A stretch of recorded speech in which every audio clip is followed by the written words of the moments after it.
I want to talk about the article that I dropped last night. The headline, State Lawmakers Finally Take Action to Fight Dangerous Right-Wing Extremism. Now, folks, this is a prime example of why you got to read something before you comment on it. So in this article, I talk about House Bill 1333, which is a proposal that's making its way through the state legislature in Washington that would create a commission on domestic violent extremism.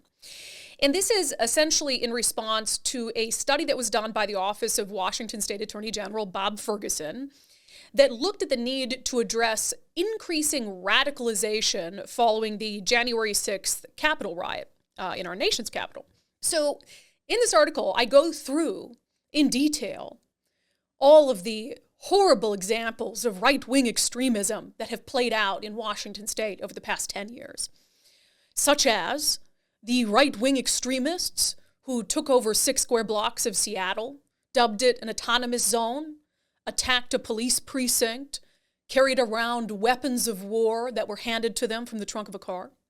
I talked about the violent right-wing terrorists who lit Seattle police cars on fire in downtown Seattle and then looted businesses.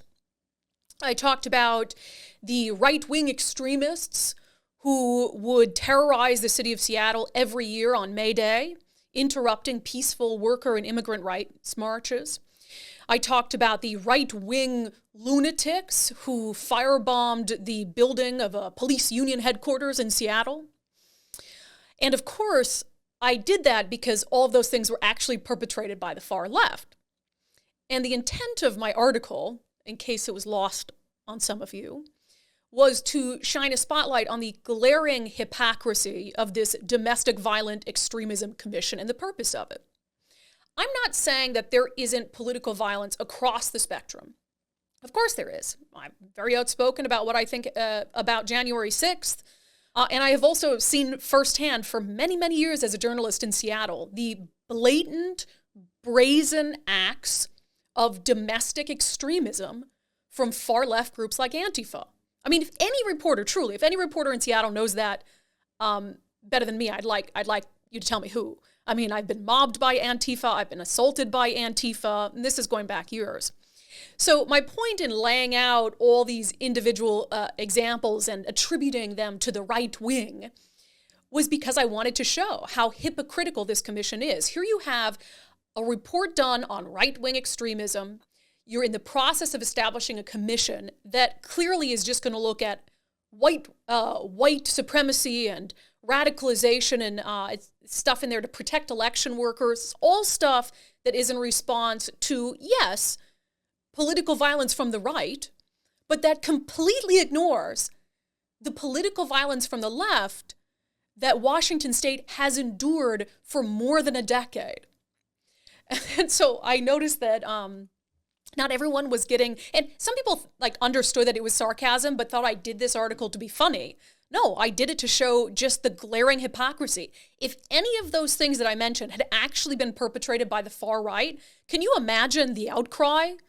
If, let's say, armed Trump supporters are the ones who took over 6 square blocks of Seattle and attacked a police precinct, can you imagine how different the reaction from politicians and the media would have been? Remember, my crew got mobbed up there and forced to seek refuge in a fire station? Can you imagine if it had been a mob of Trump supporters who went after a black journalist and forced them to seek refuge in a fire station? It's ridiculous. I have to read just a couple messages. I won't say names. I get it. Maybe my sarcasm wasn't good enough. One of my subscribers said, right-wing extremism in Washington, Brandi, you're so incredibly wrong on this. That was all Antifa and leftist militants. The right does not do that. Please investigate what I'm saying and retract your article. Thanks in advance. And look, I'm not going to blame you guys for not seeing through I actually had to add at the end of the article a line that made it more blatant so people didn't get so upset, because I had people saying that they dropped my subscription for this article yesterday. Which is very interesting. But yeah, I mean, this commission, if you're going to come forth with a commission that actually is going to look at all instances of political violence, of domestic extremism, then I'm fine with that, of course. To me, it is this odd place that we're in as a nation where you downplay political violence when it's perpetrated by your own side. We saw some Republicans do it after January 6th. We saw Democrats do it for an entire summer in 2020. And that's absurd to me. So when I look at House Bill 1333, to me, I already know it's going to be a complete farce because it's only going to look at certain types of domestic violent extremism perpetrated by one side of the political aisle. When for years, we have countless documented on video in news reports examples of domestic violent extremism, terrorism from the left. I mean, when the riot happened in downtown Seattle at the end of May 2020, Bob Ferguson didn't say anything. This is supposed to be one of our state's chief law enforcement officers as the attorney general. It's his job to enforce the law. And he had nothing to say about police cars being lit on fire in the streets by the left. He had nothing to say about businesses being looted, about police officers being assaulted, about journalists being assaulted.